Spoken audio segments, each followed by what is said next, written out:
Ashamaa harka fuunee maatiiwwan koo kan biyya keessaa kan biyya alaa jirtan bakkuma jirtanitti nageenyi waaqayyoo isiniif haa baay'atu. Ani obboleettiin teessan nagaa koodha.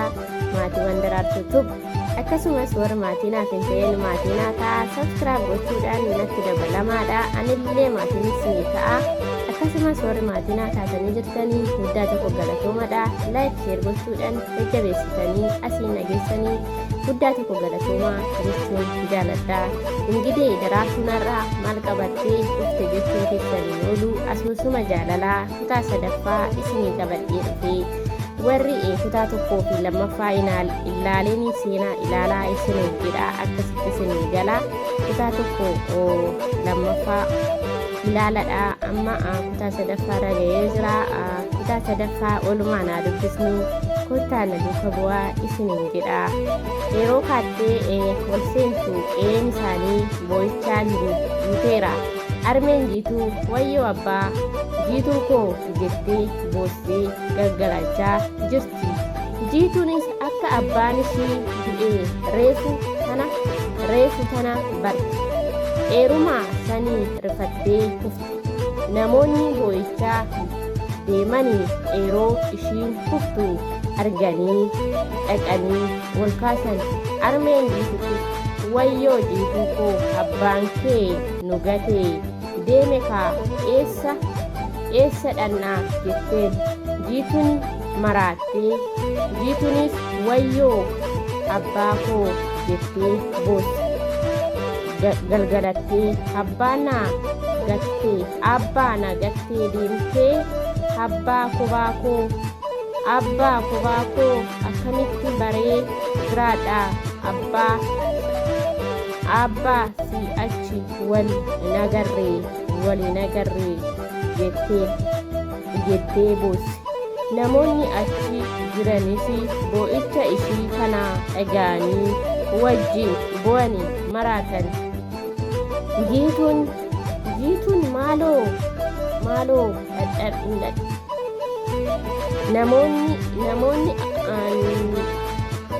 Namoonni achi jiranis boo'icha ishii kana dhaga'anii wajjin boo'anii maraatan. Jiituudhaan maaloo dhadhabdee dhiisii yoo jedhaniinis homaa nama hin dhageessu. Namuu yoo qabees jiituu fi armeen ishii dhaga'uu hin dandeenye. Jiituun abbaa ishii du'e isa caalaa akkamitti akka du'e hanga yoonaa hin galleef. Sababni isaatu ganama gaafa mana barumsaa deemuu fi baatu abbaan ishii jabaadhu dhala koo barnoota keetitti jedheen dhungatee gaggeesse. Yeroo sanii fayyaa guutuu isaa jira. Gidduu kanatti maaltu isa qunnamee kan jedhu jiituttis gaafidha. Osuma waliif gadi fidduu boossuu maaloo armee abbaan koo akkamitti du'ee kanuma natti himi jetteen. Armeen jiitutis osuma elektiriikii sirreessaa jiru magaalaa Mojootti ibsaan qabee ajjeese dhala koo jetteen. Jiituunis wayyoo abbaa koo nan nyaadhatti ofumaa galaafatamte jettee boossee irqite. Namoonni achi jiranis maaloo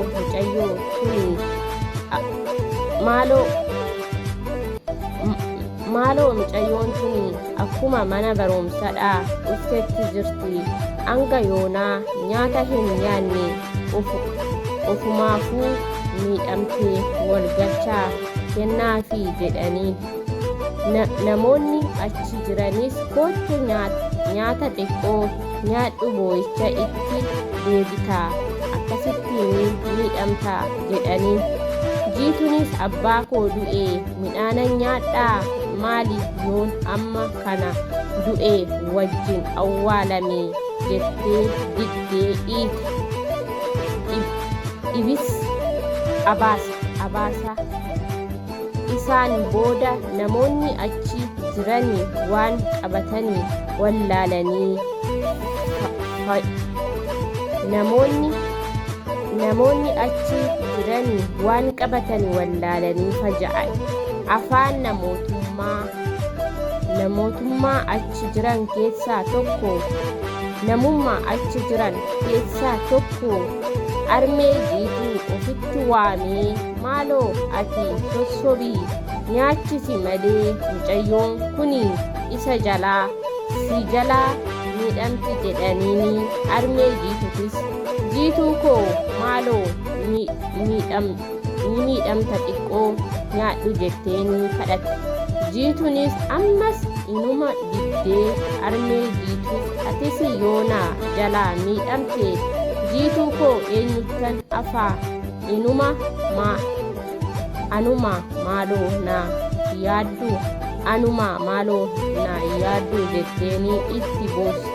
Jiituunis imimmaan haadhaa ishii kana ilaaltee ol seentee nyaata xiqqoo nyaatte. Egaa nyaattes homaa boo'icha ishii adda kutuu hin dandeenye. Ammas abbaa koo jettee boossi. Abbaan ishii iddoo dubbachuuf hin jirre deeme waan ta'eef